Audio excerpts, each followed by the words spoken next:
আসসালামু আলাইকুম, স্বাগত জানাচ্ছি আরটিভির সন্ধ্যার সংবাদে। আপনাদের সঙ্গে আছি আমি ফারিয়া শারমিন এবং আমি ফারজানা তাই। টানা 7 দিন ঈদের ছুটিতে দ্বিতীয় দিনের মতো বাড়ি ফিরছে মানুষ। কমলাপুরে যাত্রীদের চাপ কিছুটা কম। যাত্রা নির্বিঘ্ন করতে সব ব্যবস্থাই গ্রহণ করেছে কর্তৃপক্ষ।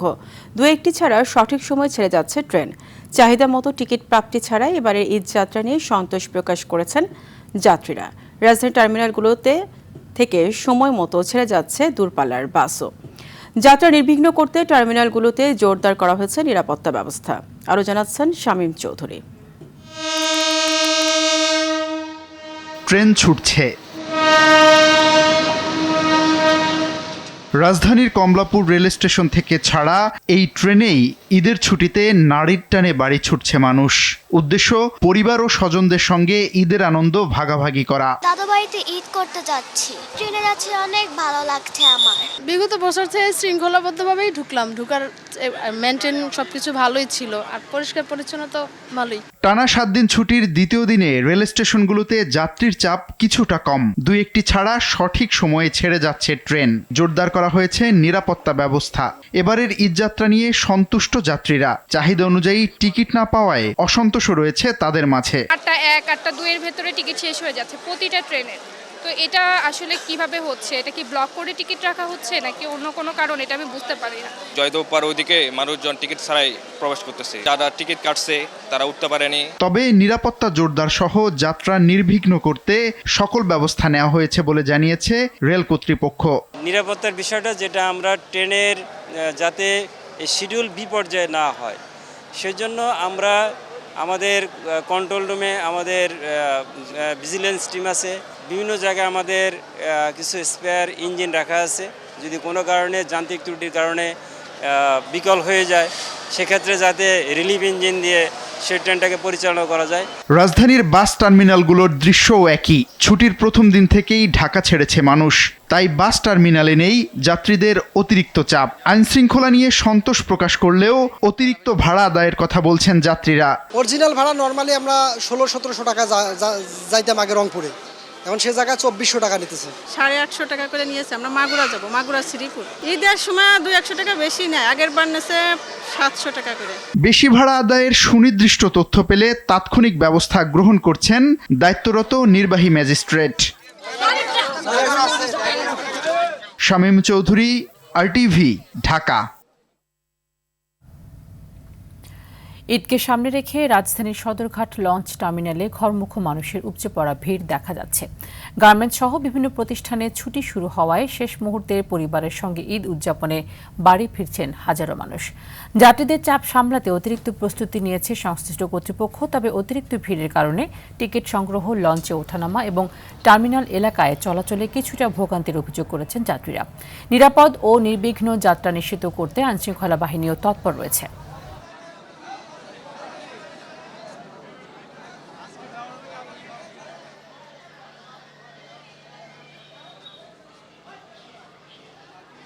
সকাল 10টা বাজে এই জায়গায় আইছি, এখন পর্যন্ত লঞ্চের ভিতরে কোনো সিট পাওয়া যেতেছে না। এখানে লঞ্চের ভিতরে অনেকে সিন্ডিকেট করতে আছে, লঞ্চে সিট দিছে, সিট ব্যস্ত আছে, তো শুকলাইছে তো বিক্রি করতে আছে। 2 মাস পরে ধরেন গিয়া যাচ্ছি গ্রামে, অনুভূতিটা খুব ভালো, পরিবার নিয়ে ঈদ করবো। রাস্তাঘাটে যদিও সব জায়গায় ক্লিয়ার ছিল, কিন্তু সদরঘাটে এইখান থেকে 2-3 কিলো প্রচুর জ্যাম।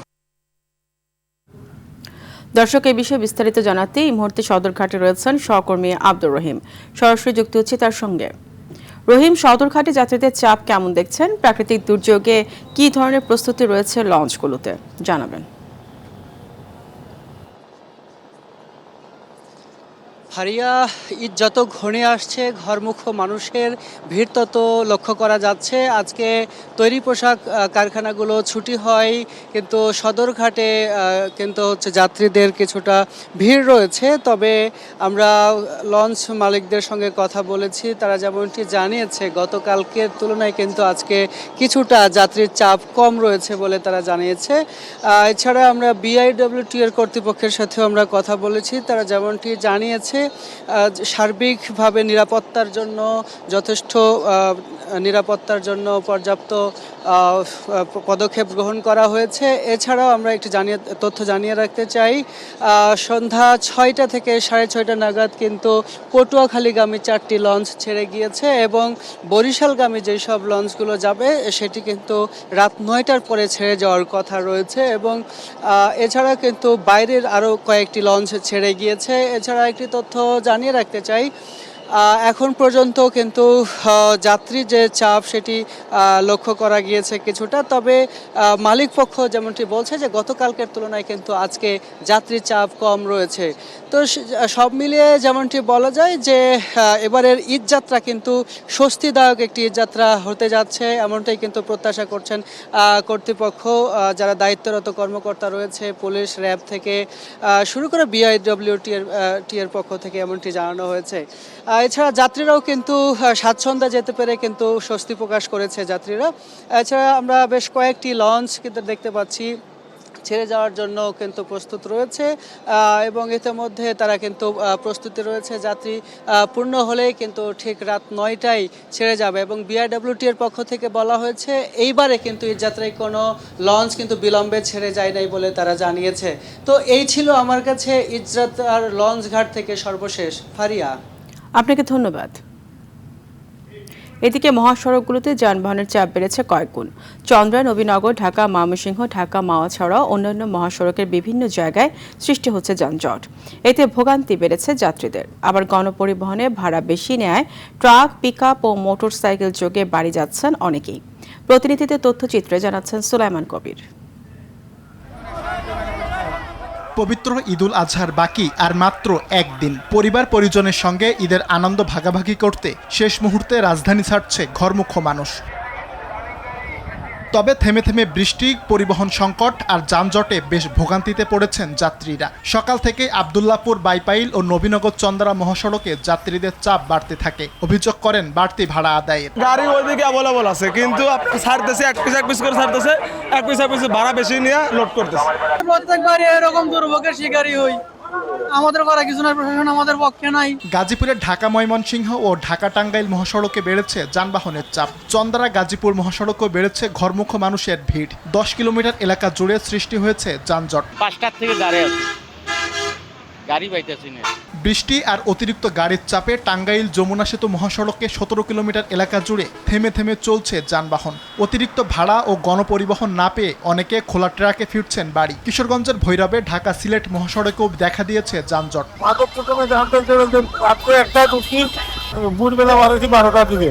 যানবাহনের চাপ বেড়েছে ঢাকা মাওয়া মহাসড়ক ও ফরিদপুরের ভাঙায়। তবে যাত্রীদের গুনতে হচ্ছে বাড়তি ভাড়া। কারণ যেখানে আমাদের ভাড়া 250 টাকা, সেখানে 350 টাকা চাচ্ছে। যাত্রীর ভোগান্তি বাড়তেছে, কিন্তু সিট না পাইলে তো এই ক্ষেত্রে আমাদের কাউন্টারের করার কিছু নাই। চাঁদপুর ও ভোলায় ঝড় বৃষ্টি উপেক্ষা করে নৌপথে বাড়ি ফিরছেন কর্মজীবীরা। তবে বাসের মতো লঞ্চেও অতিরিক্ত ভাড়া নেওয়ার অভিযোগ করেছেন অনেকেই। এদিকে রাজশাহীতে ঈদ উপলক্ষে যে কোনো ধরনের অনাকাঙ্ক্ষিত পরিস্থিতি এড়াতে নিরাপত্তা জোরদার করেছে র্যাব। সার্বিকভাবে এই নিরাপত্তা ব্যবস্থাটা কন্টিনিউ করে যাব। সুলাইমান কবির, RTV। ঈদের ঘরমুখ মানুষের আরও খবর জানাতে নবীনগর চন্দ্রা মহাসড়কের বাইপাইল থেকে সরাসরি যুক্ত হচ্ছেন সহকর্মী ওমর ফারুক। ফারুক, মহাসড়কে ঈদযাত্রা নিয়ে যাত্রীদের মধ্যে কোনো রকম অসন্তুষ্টি রয়েছে কিনা এবং যানবাহনের চাপ সহ যাত্রীদের ভোগান্তি কেমন? ফারিয়া, আপনাকে ধন্যবাদ। আমি আপনাকে জানিয়ে রাখি, আজকে কিন্তু শিল্পাঞ্চল আশুলিয়ার যে ডিপিজেড রয়েছে সেই ডিপিজেডের সবগুলো কারখানা ছুটি ঘোষণা করেছেন, যে কারণে কিন্তু নবীনগর চন্দ্রা মহাসড়কে ও বাইপাইল আবদুল্লাপুর সড়কে কিন্তু যাত্রীর যে চাপ সেটি কিন্তু বৃদ্ধি পেয়েছে। সেই সাথে কিন্তু নবীনগর চন্দ্রা মহাসড়কে যানবাহনের চাপ বৃদ্ধি পেয়ে কিন্তু এই মুহূর্তে প্রায় 5 কিলোমিটার এলাকা জুড়ে কিন্তু যানজটের সৃষ্টি হয়েছে এবং থেমে থেমে যানবাহন চলাচল করছে। তবে পুলিশি তৎপরতায় কিন্তু এই মহাসড়কে কিন্তু এখনও যান চলাচল সচল রেখেছেন। তো যাত্রীরা আমাদেরকে যেমনটা জানিয়েছেন, বিগত দিনের তুলনায় তারা কিন্তু এবার একটি স্বস্তির ঈদ তারা ঈদযাত্রা করতে পারছেন, এমনটাই আমাদেরকে জানিয়েছেন। তো যাত্রীরা কিছু অভিযোগ করেছেন যে তারা এই কাউন্টারগুলোতে ভাড়া একটু বেশি নিচ্ছেন, এমনটাই অভিযোগ করছেন। তাছাড়া কিন্তু তাদের যে এবারের ঈদ যাত্রা সুশৃঙ্খলভাবে এবং নিরাপত্তার সাথেই কিন্তু তারা সম্পূর্ণ করতে পারছেন বলে এমনটাই আমাদেরকে জানিয়েছেন। তো নবীনগর চন্দ্রা মহাসড়কে এই মুহূর্তে যাত্রীর চাপ এবং গাড়ির চাপ বেশি রয়েছে, যে কারণে আজকে এই মুহূর্তে একটু ধীর গতিতে যানবাহন চলাচল করছে। তো এই অবস্থা কিন্তু রাতভর যাত্রীরা কিন্তু তাদের যে নারীর টানে তারা যে এলাকায় ছুটছেন, সেই এলাকায় ছুটা কিন্তু রাতভরই চলবে এমনটাই আমাদেরকে জানিয়েছেন এখানে চলাচলরত যে যাত্রী সাধারণ, তারা যে এমনটাই বলেছেন। তো নবীনগর চন্দ্রা মহাসড়ক থেকে ঈদ যাত্রা নিয়ে আমার কাছে এই ছিল সর্বশেষ। ফারিয়া, ধন্যবাদ আপনাকে। এবার ডেটল কোরবানির হাট প্রসঙ্গ। বৈরী আবহাওয়ার কারণে রাজধানীর পশুর হাটগুলোতে বিক্রি কম হচ্ছে বলে অভিযোগ করেছেন বিক্রেতারা। কিছু ক্ষেত্রে বিক্রি হলেও দাম কম বলে জানান তারা। তবে সাধ্যের মধ্যে পশু কিনতে পেরে সন্তুষ্টি জানিয়েছেন ক্রেতারা। পশু সরবরাহ ভালো বলেও জানান তারা। শেষ দিকে কেনাবেচা বাড়বে বলে আশা করেন। আকাশ রানার তোলা ছবিতে আরও জানাচ্ছেন তৌহিদুর রহমান। রাজধানীর হাজীপাড়া বালুরমাঠ পশুর হাট এলাকা। বৃষ্টির কারণে রাস্তায় পশু বিক্রি করতে বাধ্য হয়েছেন বিক্রেতারা। কর্দমাক্ত এই পরিবেশ বলা চলে ক্রেতাশূন্য, তাই বেশ চিন্তিত অনেক বিক্রেতা। এ যেমন নাটোরের ইকবালের লাল বাদশা। একদিন আগেও ক্রেতারা যে দাম চেয়েছিলেন তার কম দিয়েও বিক্রি করতে পারছেন না। আমি 7 লক্ষ টাকা দাম চাইছি, পরে 5.50 ঠিক দিছি, আর 4,80,000 বলেছিল কিন্তু 2 দিন আগে, কিন্তু এখন আর ওই দাম বলতেছে না। একই অবস্থা অনেক বিক্রেতাদের, তবে ক্রেতারা সন্তুষ্টি জানিয়েছেন। 3.5 লাখ টাকা দাম চাচ্ছে, 2.5 লক্ষ টাকা বলে। অনেক লস হয়ে যায়, অনেক লস হয়। বাজারে মোটামুটি রিজনেবল মনে হচ্ছে এখন। বিশেষ করে আবহাওয়ার একটা ইম্প্যাক্ট রয়েছে। আবহাওয়া যেহেতু বৃষ্টি হয়েছে, দামটা একটু কমে গেছে। রাজধানীর 300 ফিট এলাকার এই পশুর হাটের পরিবেশ তুলনামূলক ভালো, তবে বৈরী আবহাওয়ার নেতিবাচক প্রভাব পড়েছে এখানেও। তাই তো দাম নিয়ে অসন্তোষ জানিয়েছেন বিক্রেতারা। যে দামের আশা ভরসা করে নিয়ে এসেছিলাম, সেই আশা অনুযায়ী বাস্তবে সেই দাম পাচ্ছি না। তবে কম দামে পশু কিনতে পেরে খুশি ক্রেতারা। গরুটা 1,40,000 টাকা লইছি, আমার পছন্দ হয়েছে, আর এই কারণে গরু ভালো হয়েছে। গত বছর মতোই দাম, গত বছর যেরকম ছিল এরকমই। এদিকে পশুর হাটগুলোকে জীবাণুমুক্ত রাখতে ডেটল রেখেছে সুরক্ষিত কোরবানির হাট ব্যবস্থাপনা। যারা ক্রেতারা আসবে, হাটে হাঁটাহাঁটি করলে একটু হাত পায়ে ময়লা লাগতে পারে, তার জন্য আমরা জীবাণুমুক্ত করার জন্য আমরা হাত ধোয়ার ব্যবস্থা রেখেছি, পায়ে ময়লা লাগলে পা ধোয়ার ব্যবস্থা রেখেছি, প্লাস পাশাপাশি যারা আছে গরুর ব্যাপারী তাদের জন্য আমরা ফার্স্ট এইডের ব্যবস্থা রেখেছি। শেষ দিকে রাজধানীর পশুর হাটগুলোতে যৌক্তিক দামে কেনাবেচা হবে এমনটাই আশা করেন ক্রেতা বিক্রেতারা। তৌহিদুর রহমান, RTV, ঢাকা। পশুর হাটের বেচা কেনার খবর জানাতে এই মুহূর্তে রাজধানীর দিয়াবাড়ি পশুর হাট থেকে সরাসরি যুক্ত হচ্ছেন সহকর্মী এয়ার বাদল। বাদল, বৈরী আবহাওয়ার কারণে দুপুরের দিকে পশুর হাটগুলোতে বেচাকেনা অনেকটাই কমে গিয়েছিল। এখন আবহাওয়ার কেমন অবস্থা এবং সেই সাথে আপনি হাটে ক্রেতা বিক্রেতাদের সমাগম কেমন দেখছেন?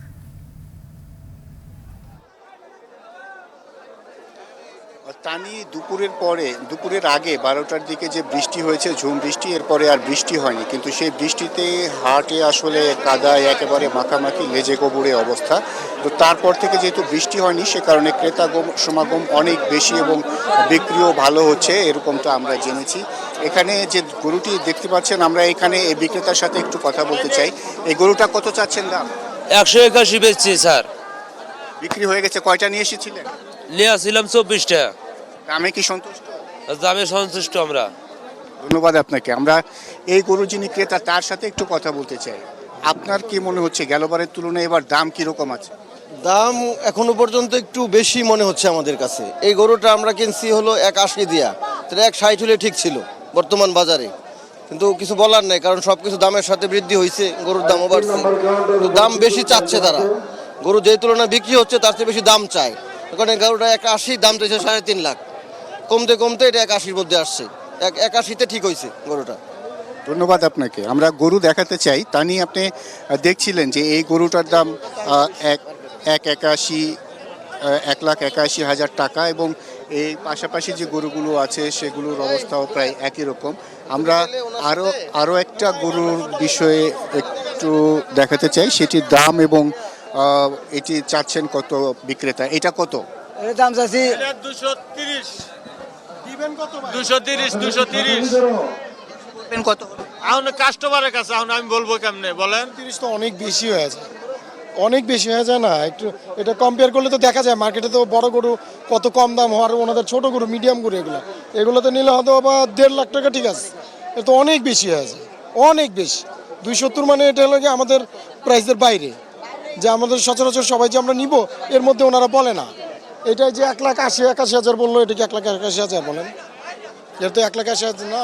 তানি আসলে আমরা হাটে বিকেল থেকেই রয়েছি, আমরা দেখছি যে লাখের নিচে কোনো গরু নেই, তারপরেও যে গরুগুলো বিক্রি হচ্ছে সেগুলো মোটামুটি যারা কিনছেন তারা অনেকেই সন্তুষ্ট, আবার কেউ কেউ বলছেন যে দাম অনেক বেশি। আর লাখের নিচে গরু আমরা 80 দেখেছি, 80,000 টাকা পর্যন্ত দেখেছি লাস্ট, কিন্তু সে গরুর সাইজ খুবই ছোট। সব মিলিয়ে বলা চলে যে গরুর দাম বেশি এইরকমটাই ক্রেতারা বলছেন এবং বিক্রেতারা কোনো কোনো ক্ষেত্রে সন্তুষ্ট। তবে হাটে প্রচুর গরু রয়েছে এবং বিক্রেতাও রয়েছে। এখন পর্যন্ত বেচা বিক্রি ভালো হচ্ছে। এর মধ্যে দিয়ে যে কাদা বৃষ্টি, মানুষের ঢল আছে এবং এই হাটে আসতে গেলে রাস্তায় প্রচণ্ড রকমের জ্যাম আছে, এরকমটা আমরা দেখেছি। নিরাপত্তাও সার্বিকভাবে ভালো। তানি, ধন্যবাদ আপনাকে। এদিকে শেষ মুহূর্তে জমে উঠছে সারা দেশের পশুর হাটগুলো, তবে দাম নিয়ে মিশ্র প্রতিক্রিয়া দেখা দিচ্ছে ক্রেতা বিক্রেতাদের মধ্যে। কোথাও মাইকিং করে বিক্রি হচ্ছে কোরবানির পশু, এবার ক্রেতাদের পছন্দে রয়েছে দেশি ও মাঝারি আকারের গরু। সার্বিক নিরাপত্তায় মোতায়েন রয়েছে আইনশৃঙ্খলা বাহিনী। বরিশাল, বরগুনা, ভোলা ও ঝালকাঠির হাটগুলোতে ভারতীয় পশু না থাকায় সন্তুষ্ট স্থানীয় পাইকার ও বিক্রেতারা। বৃষ্টির কারণে নোয়াখালীতে বিপাকে পড়েছেন ক্রেতা বিক্রেতারা। ভিড় বাড়ছে পাবনার ঈশ্বরদী, মাদারীপুরের কালকিনি ও রংপুরের পীরগঞ্জে। খাবার ও পরিচর্যার বাড়তি খরচের কারণে নেত্রকোনা ও দিনাজপুরের হিলিতে পশুর বাড়তি দাম হাঁকাচ্ছেন বিক্রেতারা। এদিকে নীলফামারীর অধিকাংশ হাটে রসিদ ছাড়াই বিক্রেতাদের কাছ থেকে নেওয়া হচ্ছে চাঁদা। মুসলিম উম্মার সম্প্রীতি কামনার মধ্য দিয়ে শেষ হলো এবারের হজের খুতবা পাঠ করেন মসজিদে নববীর খতিব শাহ আলী আল হুজাইফি। মিনা থেকে হজ যাত্রীদের স্রোত মিশেছে ঐতিহাসিক আরাফাতের ময়দানে।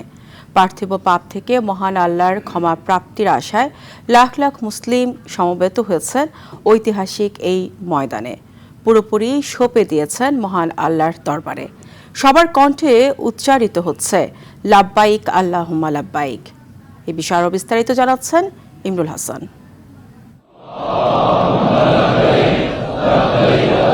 মহান আল্লাহর প্রতি আনুগত্যের এক আবেগঘন পরিবেশের মধ্য দিয়ে হজের সবচেয়ে পবিত্র ও আধ্যাত্মিক দিক থেকে সবচেয়ে গুরুত্বপূর্ণ পর্বটির জন্য মঙ্গলবার 16 লাখের বেশি হজযাত্রী আরাফাতের ময়দানে সমবেত হয়েছেন।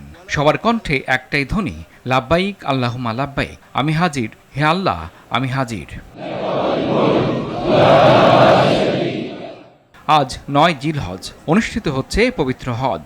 লাব্বাইক আল্লাহুম্মা লাব্বাইক ধ্বনিতে মুখরিত আরাফার ময়দান। এদিন সাদা কালো ধনী গরিব মক্কা নগরীর জাবালে রহমত পাহাড়ের চূড়া থেকে আরাফাতের ময়দান জুড়ে উপস্থিত বিশ্বের নানা প্রান্ত থেকে আসা প্রায় 16 লাখ হাজি। ফজরের নামাজের পর মিনা থেকে হাজিরা সমবেত হন আরাফাতের ময়দানে। সূর্যাস্ত পর্যন্ত আরাফাতের ময়দানে অবস্থান করবেন তারা। বিদায় হজের খুতবায় এখানেই নবীজি ইসলামকে পরিপূর্ণ ধর্ম ঘোষণা করেছিলেন। আরাফাতের ময়দানে অবস্থিত মসজিদে নামিরা থেকে হজের খুতবা পাঠ করেন খতিব শাহ আলী আল হুজাইফি। প্রতি বছর আরাফাত দিনে প্রদত্ত এই খুতবা হজের অন্যতম গুরুত্বপূর্ণ অনুষঙ্গ, যা বিশ্বের বিভিন্ন প্রান্ত থেকে সমবেত হওয়া লাখ লাখ হাজির জন্য দিক নির্দেশনা হিসেবে কাজ করে। আরবি ভাষায় দেয়া এই খুতবা বাংলা সহ 20টি ভাষায় অনুবাদ করে শোনানোর ব্যবস্থা করেন সৌদি কর্তৃপক্ষ। খুতবার পর মসজিদে নামিরাতে হাজিরা একসঙ্গে জোহর ও আসরের নামাজ আদায় করেন। এরপর সূর্যাস্তের পর মুজদালিফায় পৌঁছে একসঙ্গে মাগরিব ও এশার নামাজ আদায় করবেন তারা। এরপর খোলা আকাশের নিচে রাত যাপন এবং সেখান থেকে শয়তানকে নিক্ষেপের জন্য পাথর সংগ্রহ করবেন হাজিরা। বুধবার 10 জিলহজ হাজিরা ফজরের নামাজ শেষে মুজদালিফা থেকে আবার মিনায় যাবেন। এরপর শয়তানকে পাথর নিক্ষেপ এবং পশু কোরবানি সম্পন্ন হলে পুরুষ হাজিরা মাথা মুন্ডন করে মক্কা নগরীতে ফিরে পবিত্র কাবা তাওয়াফ করবেন। ইমরুল হাসান, RTV। সারা দেশে গত 24 ঘন্টায় হাম ও উপসর্গে আরও 10 শিশুর মৃত্যু হয়েছে। একই সময় নতুন করে হাসপাতালে ভর্তি হয়েছে 1083 শিশু। 15 মার্চ থেকে এখন পর্যন্ত হাম ও উপসর্গ নিয়ে প্রাণ হারিয়েছে 467 শিশু, যাদের মধ্যে নিশ্চিত হামে 68 জন মারা গেছে। মঙ্গলবার স্বাস্থ্য অধিদপ্তরের পাঠানো বিজ্ঞপ্তিতে এ তথ্য জানানো হয়। প্রতিবেদনে বলা হয়েছে 15 মার্চ থেকে এখন পর্যন্ত দেশে সন্দেহজনক হাম রোগীর সংখ্যা 66,023 জন, যাদের মধ্যে নিশ্চিত হামে আক্রান্ত 8,772 জন। মাদক ব্যবসায়ী, চাঁদাবাজি ও সন্ত্রাসীদের বিরুদ্ধে কঠোর হুঁশিয়ারি দিয়েছেন স্বরাষ্ট্রমন্ত্রী সালাউদ্দিন আহমদ। বলেন, বিগত সরকারের সময় আইনের শাসন না থাকায় জঙ্গল সলিমপুরে রাষ্ট্রের মধ্যে রাষ্ট্র তৈরি করেছিল অপরাধীরা। সন্ত্রাসীদের আস্তানা কঠোর হাতে নির্মূল করা হবে জানিয়ে স্বরাষ্ট্রমন্ত্রী বলেন, সীমান্তে উদ্বেগজনক কিছু ঘটছে না।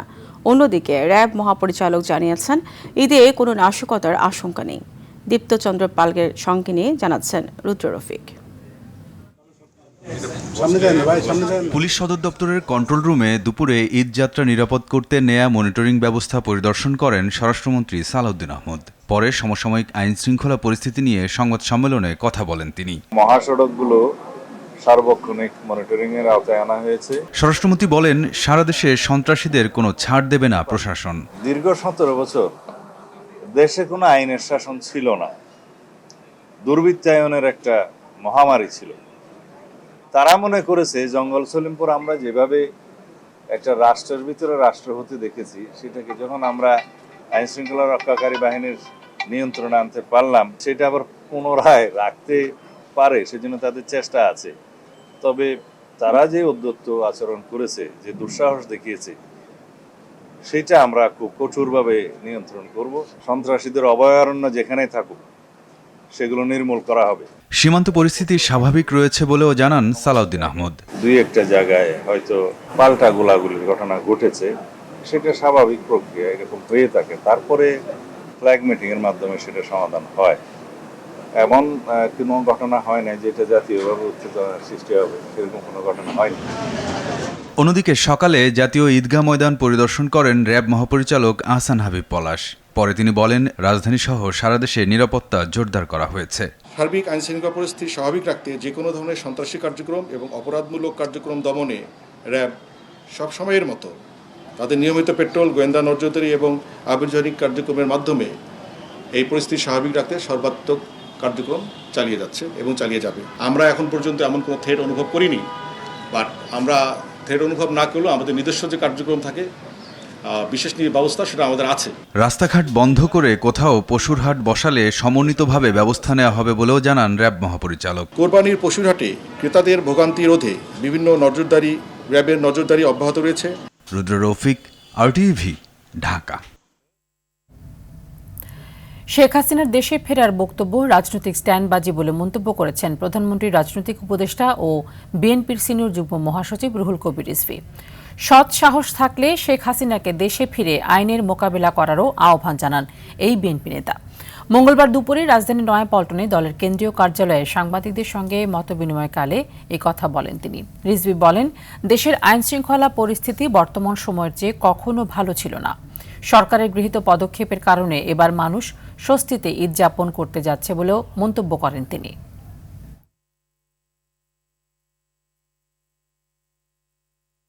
মুমূর্ষু রোগীর জীবন বাঁচাতে ট্রাফিক আইন ভাঙলে কি অ্যাম্বুলেন্সের উপর মামলা হবে? রোগীর জীবন বাঁচাতে ট্রাফিক আইন শিথিলের দাবি অ্যাম্বুলেন্স চালকদের। তারা বলছেন, জ্যামের এই শহরে রোগীকে হাসপাতালে পৌঁছাতে অনেক সময় নিয়মের বাইরে যেতে হয়। এতে মামলা হলে পথেই রোগীর মৃত্যুর ঝুঁকি যেমন বাড়বে, তেমনি বাড়বে হয়রানিও। AI ক্যামেরার সক্রিয় মামলা পদ্ধতি বাতিলের দাবিতে সরব মালিক সমিতি। ট্রাফিক বিভাগ বলছে, বিষয়টি নিয়ে ঈদের পর মন্ত্রণালয়ে হবে আলোচনা। AR বাদলের রিপোর্টে থাকছে বিস্তারিত। ঢাকা মেডিকেল কলেজ হাসপাতালে দেখা যায়, দেশের বিভিন্ন স্থান থেকে একের পর এক অ্যাম্বুলেন্স আসছে রোগী নিয়ে। এদের বেশিরভাগই গুরুতর। চালকরা জানান, রোগীকে বাঁচাতে তারা ঝুঁকি নিতে বাধ্য হন। একটা রোগী যখন ইমার্জেন্সি থাকে তখন কিন্তু আমরা রং সাইডে যাই অথবা উল্টা যাই, রোগী বাঁচানোর স্বার্থে আর কি আমরা এই কাজটা করি। আমার তো ব্রেক করে বয়ে থাকতে হবে, কিলো সিঙ্গেলের আগ গেলে আমি কেস খেয়ে যাবো, যা এমন বয়ে রয়েছি আর মনে করেন রুগীর লোক আমার মারা আছে পিছনে, আমি কি করুম? সাজানা তো ওই সাইডে আছে, কিন্তু আমি এও কিছু করি না। পরে দিচ্ছি টান গাড়ি যে আজকে খেলে খাই, আগে রুগী তো বাঁচাই দিব গেছি যে আমি, আর যদি কালকে কেস হইতেও পারে। এই জন্য আমাদের একটা কোনো আলাদা লাইন বা উল্টা বা রুগী থাকুক বা খালি গাড়ি না, রুগী থাকলে আমাদের যে কোনো রাস্তা পার করে দিতে হবে, সেটা প্রশাসন হোক বা যেই হোক, তাহলে একটা রুগী সময় মতো নিয়ে আমরা হাসপাতালে দিতে পারবো। নির্দিষ্ট সময়ে রোগীকে হাসপাতালে পৌঁছাতে অনেক সময় ট্রাফিক আইন মানা সম্ভব হয় না। এরপর নতুন করে তৈরি হয়েছে এআই ক্যামেরার মামলার ভয়। আমরা আমাদের কাজের জন্য চলি না, একটা রোগীর জীবন বাঁচানোর জন্য। এই ক্ষেত্রে আমরা উল্টা যাইতে পারি, আমরা রং যাইতে হবে, আমাদের আইন ভঙ্গ করতে হবে, যেহেতু একটা জীবন বাঁচানোর স্বার্থে। তো একটু রাস্তা যদি আমরা যাই তাহলে মনে হয় যে উল্টা গেলে 10 গজ বা 100 গজ উল্টা গেলে আমরা হসপিটালটা পেয়ে ফেলি, কিন্তু দেখা যায় যে ওই রাস্তাটাই আবার 2 কিলো ঘুরে আসতে হয়, ইউটার্ন করে আসতে হয়, সেক্ষেত্রে আমাদের উল্টা যাওয়া লাগে। ওই মুহূর্তে আমাদের রুগী সিরিয়াসলি থাকলে অনেক সময় মারাও যায়। সেই ক্ষেত্রে আমরা সরকারের কাছে আহ্বান জানাই এই এআই মামলায় যাতে আমাদেরকে আওতাভুক্ত না রাখে। অ্যাম্বুলেন্স মালিক কল্যাণ সমিতির সভাপতি মোহাম্মদ গোলাম মোস্তফা বলেন, অ্যাম্বুলেন্সকে এআই ক্যামেরার মামলার বাইরে না রাখলে চালকরা ভয় পাবেন এবং সেবা বিঘ্নিত হওয়ার পাশাপাশি রোগীর জীবনের ঝুঁকি বাড়বে। কর্তৃপক্ষের কাছে আমাদের জোরালো দাবি থাকবে এআই মামলা এই অ্যাম্বুলেন্সের আওতামুক্ত রাখা হোক। তবে আইন ভাঙলে অ্যাম্বুলেন্সের বিরুদ্ধে মামলা হবে কি না তা সংশ্লিষ্ট মন্ত্রণালয়ের সাথে আলোচনার পর সিদ্ধান্ত হবে বলে জানিয়েছেন ট্রাফিক বিভাগের প্রধান ডিএমপির অতিরিক্ত কমিশনার আনিসুর রহমান। এখন আমরা কোনো সিদ্ধান্ত নেই না, আমরা নিশ্চয়ই মন্ত্রণালয় আছে, আলোচনা হবে, এদের পরে সিদ্ধান্ত যেটা সবাই মিলে দেয় সেটাই করব। রোগীর জীবনের ঝুঁকির বিষয়টি বিবেচনায় নিয়ে ইতিবাচক সিদ্ধান্ত আসবে এমন প্রত্যাশা সংশ্লিষ্টদের। আর বাদল, RTV, ঢাকা। একদিকে ট্যানারি বন্ধের অজুহাত, অন্যদিকে আড়তদারদের অর্থ সংকট। সব মিলিয়ে এবারও কোরবানির চামড়ার বাজারে হাহাকার জুড়তে পারে মৌসুমি ব্যবসায়ীদের কপালে। এছাড়া বৈরী আবহাওয়ার কারণে চামড়া নষ্টের ঝুঁকিতে রয়েছে মাঠ পর্যায়ের সংগ্রহকারীরা। যদিও সঠিক মূল্য নিশ্চিতে মাদ্রাসাগুলোকে সাথে নিয়ে মাঠে নেমেছে বিসিক। তবে ব্যবসায়ীদের দাবি, ব্যাপক হারে ট্যানারি বন্ধের কারণেই এই সংকট। ঈদের লম্বা ছুটিতে প্রতি বছরই পর্যটকদের ঢল নামে চায়ের রাজধানী খ্যাত মৌলভীবাজারে। এবারও ঈদের ছুটিতে লাখো পর্যটককে স্বাগত জানাতে প্রস্তুত প্রকৃতির লীলাভূমি শ্রীমঙ্গল ও মৌলভীবাজারের পর্যটন কেন্দ্রগুলো। তবে ঘন ঘন ঝড় বৃষ্টি আর দেশজুড়ে হামের প্রাদুর্ভাবের কারণে পর্যটকদের আগমন ও স্বাস্থ্য ঝুঁকি নিয়ে কিছুটা শঙ্কিত পর্যটন সংশ্লিষ্টরা।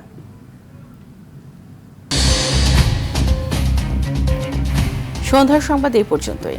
রাতের সংবাদ 11:15 দেখার আমন্ত্রণ রইল। ধন্যবাদ সবাইকে।